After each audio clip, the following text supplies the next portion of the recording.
Les trésors d'Afrique, notre patrimoine nous forme, nous individualise et nous rend dissemblables. Les trésors d'Afrique, une plongée dans la splendeur de notre continent. Présenté par l'experte en patrimoine, Louisa Galès sur Ifriqiya FM. Sur Ifriqiya FM.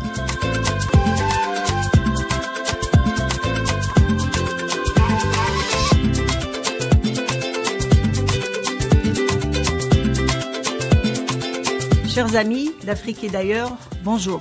Cette semaine sera consacrée à un trésor local, un trésor algérien, qui n'est pas représenté par une personne, mais par toute une population qui chérit plus que tout sa révolution. Vous l'avez compris, il s'agit de la révolution algérienne. 1er novembre 1954, 1er novembre 2024.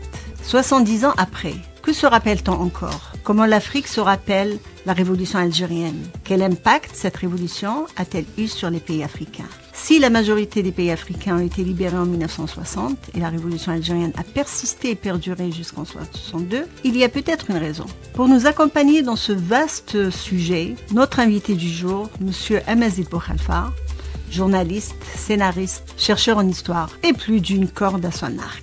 Monsieur Bouhalfa, bonjour. Bonjour. Toutes ces questions vous interpellent bien sûr. Que se rappelle-t-on encore 70 ans après? Et surtout, pourquoi l'Algérie a-t-elle été libérée en 62 alors que la majorité des pays africains en 1960? Dites-nous. C'est-à-dire que ce n'était pas programmé, la décolonisation n'était pas déprogrammée. À partir des années, particulièrement de la fin de la Seconde Guerre mondiale, et même avant, les mouvements d'émancipation des peuples, les mouvements de décolonisation avaient commencé. En réalité, en ce qui concerne l'Algérie, dès le début du XXe siècle, les premiers balbutiements du mouvement national, ce qu'on appellera un vaste et profond mouvement national, ont commencé, disons, généralement les historiens situent ça à partir de 1912, date de la première action politique, réellement politique, de revendication de droits et d'un certain nombre de choses. C'était très gauche encore au tout début.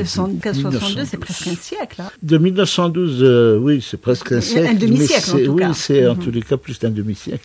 Mais ce qu'il faut retenir, c'est que les révoltes qui ont cimenté la conscience nationale du 19e siècle, toutes les révoltes du 19e siècle, à partir, inspirées par la résistance, la longue résistance de l'émir Abdelkader, donc ce vaste, ce mouvement de révolte permanent, parce qu'il n'a jamais cessé en fait, a cimenté ce sentiment d'appartenance, de communauté de destin, de communauté d'histoire, donc d'une action commune possible. Puisque on se battait contre le même phénomène, le colonialisme, le même ennemi, le colonialisme français, et qui avait les mêmes méthodes partout où il passait. Le même monstre. Et le même monstre. C'était donc cela qui a fortement cimenté.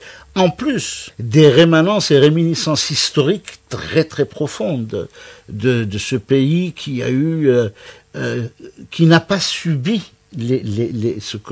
comme le disent certains historiens français, et même parmi les plus avisés, disons les plus progressistes, pour utiliser un terme des années 50-60, qui considéraient que c'était des occupations, des dominations. En fait, comme dit Mouloud Mahameli, ça a toujours été le peuple réel ce n'est pas un colonisateur qui chassait l'autre, comme dit Charles-André Julien, mais plutôt le peuple réel qui s'est toujours manifesté et qui s'est opposé.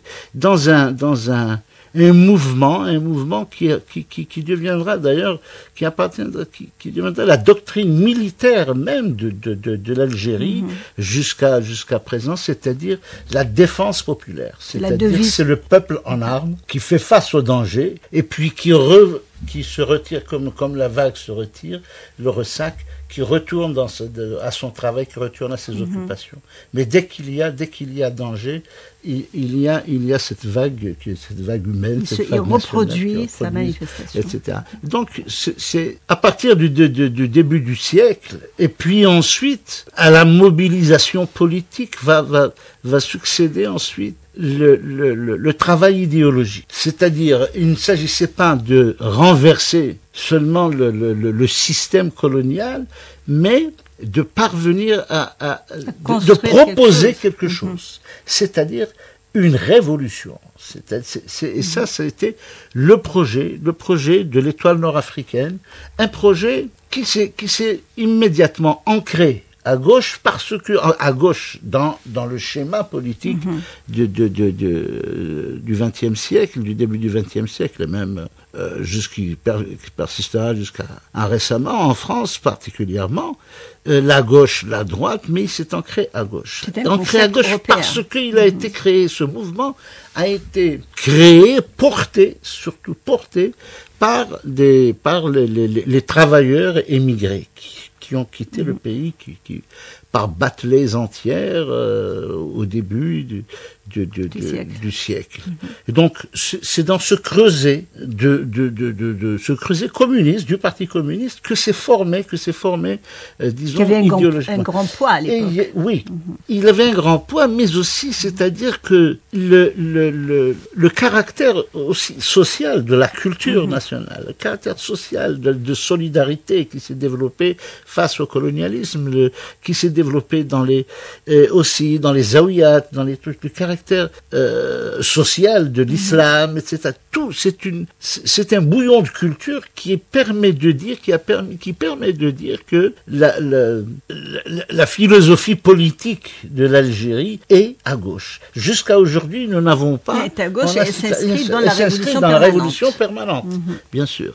C'est tout cela, c'est dans ce magma d'idées nouvelles, c'est un bouillonnement d'idées nouvelles en tous les cas pour notre peuple, nouvelles en tous les cas pour... Nouvelles même ailleurs. Oui.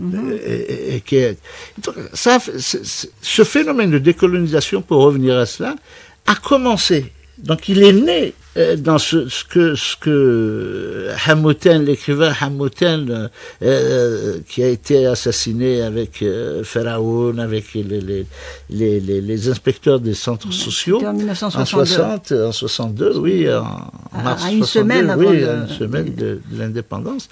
Donc Hamilton disait que les peuples du monde ont appris à conjuguer le verbe se libérer. Et c'était un phénomène, c'est-à-dire que l'Algérie, ce n'est pas un phénomène de génération spontanée, mais c'est venu de loin. C'est plutôt une génération à répétition. Exactement. Et puis, disons que le peuple a porté cet idéal, a porté ce rêve, c'était un rêve, c'est-à-dire que qui penserait en 1930 lors des festivités marquant le centenaire de la colonisation que le fleuron, l'Algérie, il faut dire aussi une chose, c'est que l'Algérie était pour la France ce que l'Inde était pour l'Angleterre. C'est-à-dire et puis le nouveau monde, l'Amérique, était pour tous les Européens. La conviction était là. On va faire en Algérie ce que les autres pays Européens du Nord ont fait en Amérique. Absolument. Donc il n'y avait aucune raison pour qu'ils finissent par sortir. Mais seulement, la France, comme pour toutes les autres choses, s'est prise en retard. C'est prise en retard, c'est-à-dire que elle avait déjà produit il y avait le projet de remplacement était dès le départ, dès les années 40, c'est-à-dire que c'est pour ça qu'on parle de tentation génocidaire, c'est-à-dire qu'il y avait un sérieux projet de remplacement de la population. C'était très sérieux. C'est-à-dire, par n'importe quel moyen, il y avait des gens qui, à Paris, réfléchissaient aux moyens de comment faire. Une Algérie sans Algériens. Une Algérie sans les Algériens. C'est pour ça qu'aujourd'hui encore, la France continue à soutenir toutes les actions génocidaires. Mais jusqu'à aujourd'hui, ils rêvent d'une Algérie sans les Algériens. C'est-à-dire que c'est entré dans une espèce de culture coloniale, colonialiste, néocolonialiste, suprémaciste, exactement. Il n'y a aucune raison pour que ces petits Arabes me résistent.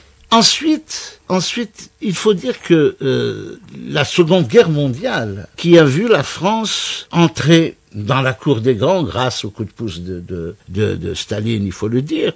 Ils sont entrés dans la cour des grands, mais comment est-ce que les grands sont humiliés à Dien Bien Phu et ensuite dans les djebels d'Algérie? C'est-à-dire, il fallait... C'est des fatalités successives. C'est-à-dire, la décolonisation, oui, mais pas à n'importe quel prix.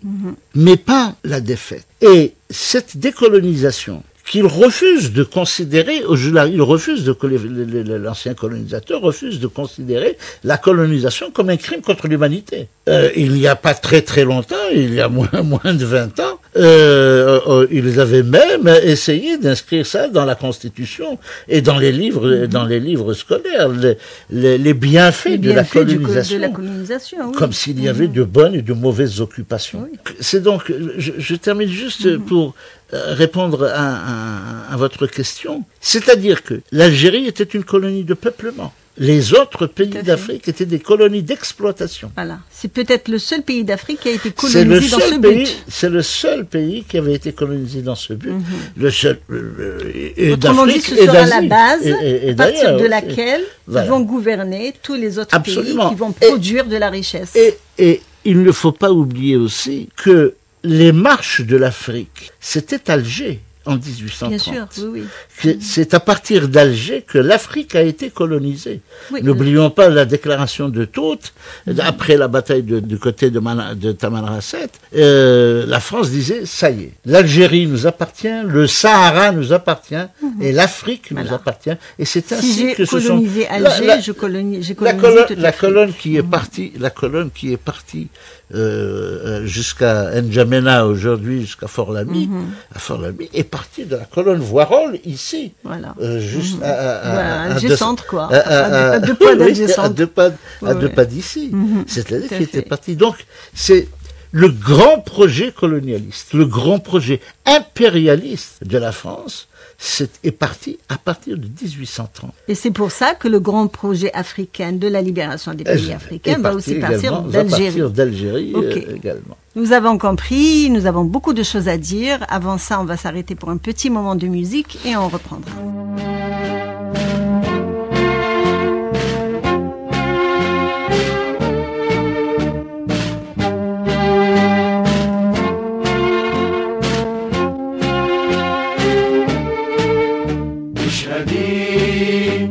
سماء واكتبا يا وجود اشهدي يا سماء واكتبا يا وجود أننا للحمى سنكون الجنود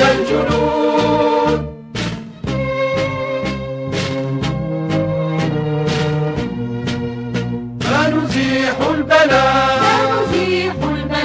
ونفك القيود فنزيح البلاء ونفك القيود وننيل الرضا من وفى بالعهود ونذيق الردى كل عاد كنود اشهدي يا سماء واكتبا يا وجود اشهدي يا سماء واكتبا يا وجود أننا للحمى سنكون الجنود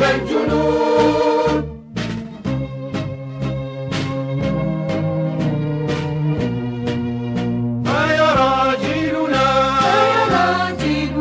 ذكريات الجدود فيا راجلنا ذكريات الجدود ويرى قومنا خافقات الفنون ويرى نجمنا للعلا في صعود اشهدي يا سماء واكتبا يا وجود اشهدي يا سماء واكتبا يا وجود أننا للحمى سنكون الجنود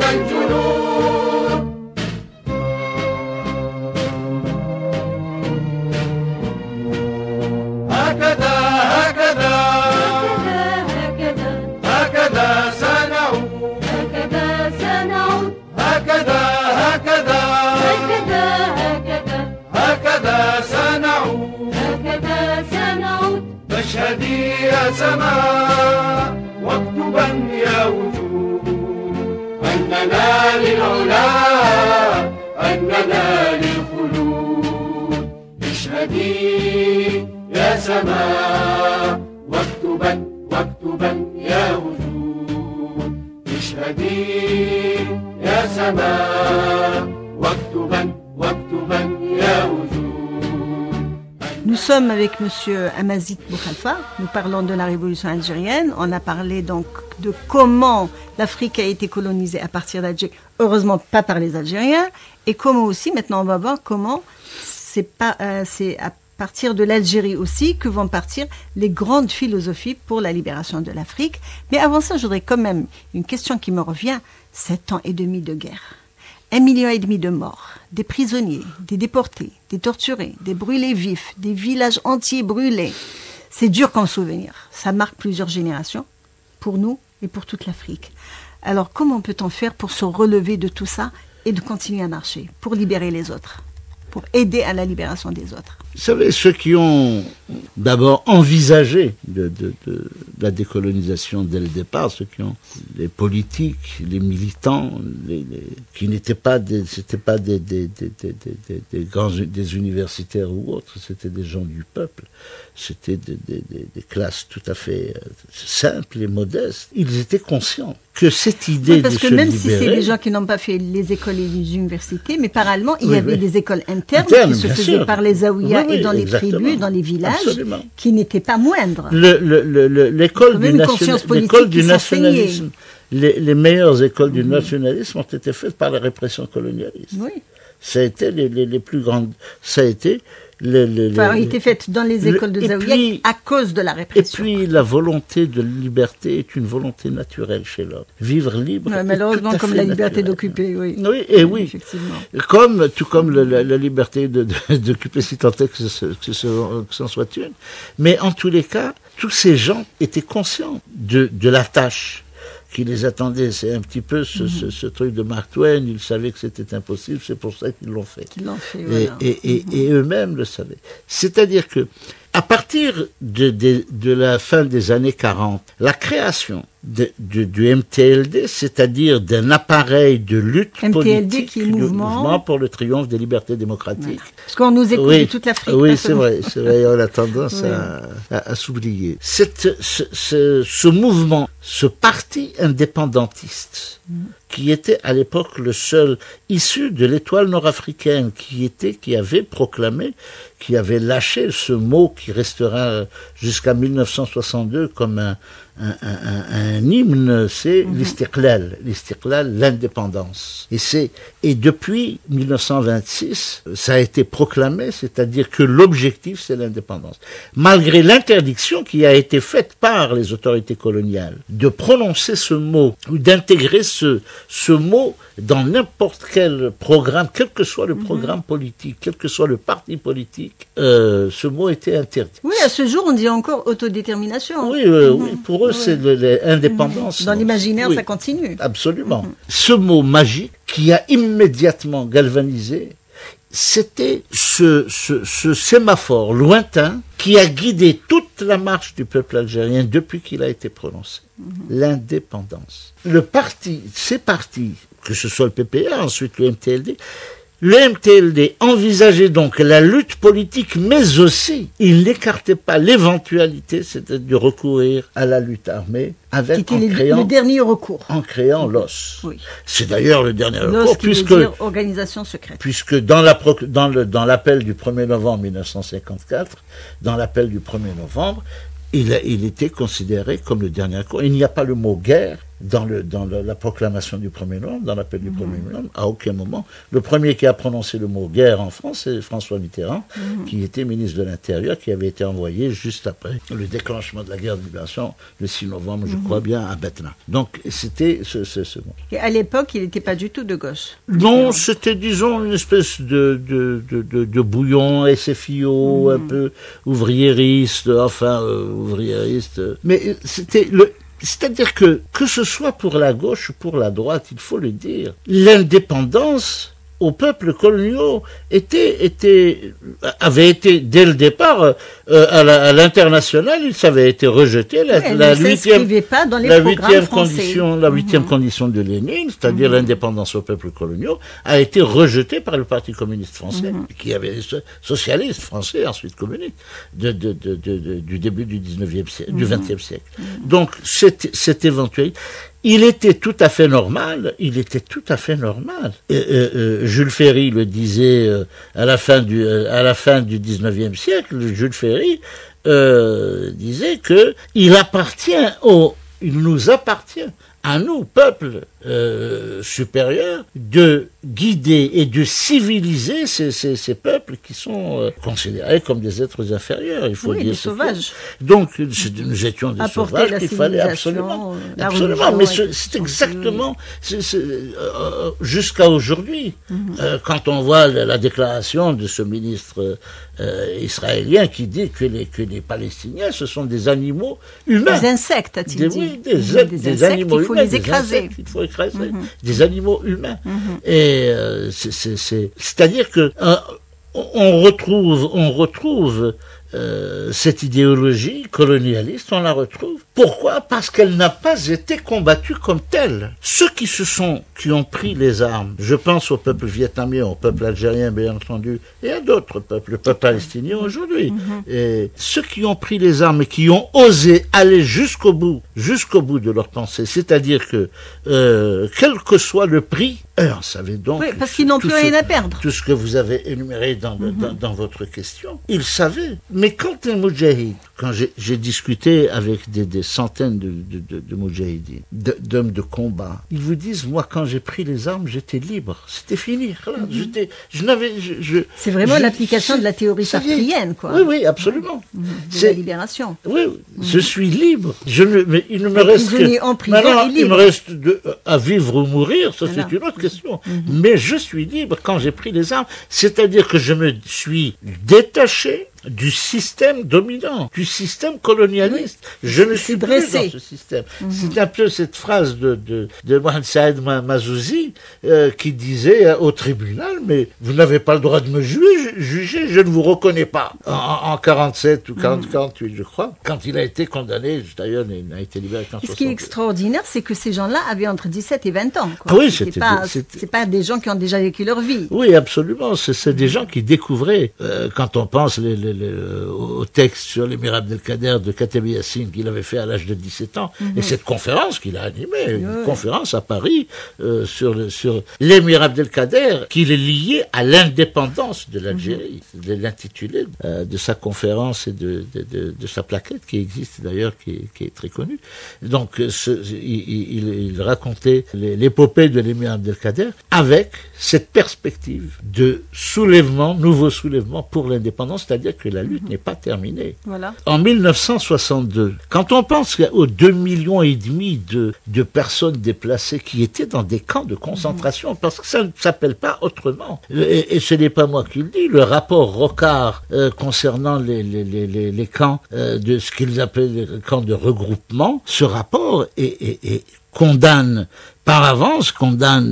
sans appel la politique colonialiste, non seulement la politique colonialiste, mais aussi la guerre. Parce que, en 1830, c'était la première armée du monde qui venait de débarquer à Alger. Et je cite très souvent cet exemple. Imaginez une ville de 30 000 habitants. Aussitôt occupée par une armée 30 000 habitants occupés par une armée de 37 000 soldats. C'est plus d'un homme par homme. Hommes, femmes et enfants. C'est unique. Alors je doute fort quand on me dit que Charles X ne savait pas très bien quoi faire de l'Algérie et qu'ils ne savaient tous pas quoi faire de l'Algérie. Quand on envoie 37 000 hommes contre une ville de 30 000 habitants. Est claire. L'intention est claire. Il y a une intention de remplacement. D'ailleurs, ça a été fait, ça a été les premières colonies, les premiers quartiers d'Alger. Oui, ça a été. Bab el-Oued, El-Harraj, c'est des villes. Du côté de la Métija, le gouverneur Clausel, le premier gouverneur Clausel, il avait pris des terres du côté de Boufarik et Blida.